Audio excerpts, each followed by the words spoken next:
மன உளைச்சல்கள் நிறைய இருக்கும்.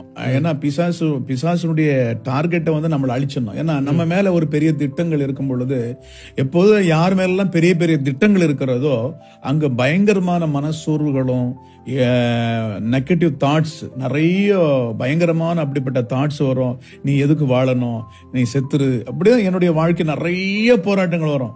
நீங்க உன்னால எதுவுமே செய்ய முடியாது. அதே போல சுற்றி இருக்கிற மக்களும் வந்து நம்மளை பார்த்து சொல்லுவாங்க, உங்களால என்னத்தை ஒளியும் செய்வீங்கலாம். அப்படி சொல்லும் பொழுதெல்லாம் ஒரு நாள் ரயில்வே ஸ்டேஷன்ல உட்காந்துக்கிறேன். அப்போ பிசாசு சொல்றான், அதோ ட்ரெயின் வருது போற, சீக்கிரமா வேகமா போயிட்டு, உனக்குதான் யாருமே இல்லையே, போய் விழுந்துரு அப்படி ஃபோர்ஸ் பண்றான், பயங்கர போக்கஸ் பண்றான். ஓகே, நான் அப்படியே தள்ளுறான். அப்பொழுதுதான் அந்த ஒரு பாடல் வந்தது, என் கால்கள் சறுக்கும் போதெல்லாம் தாங்குதையாவும் கிருப, நாழுது புலம்போ நேரமெல்லாம் அணைக்குதையாவும் கிருப, என் பலனாகிய கர்த்தாவே நான் உம்மையே நம்பி உள்ள, நான் கைவிடப்படுவதில்லை.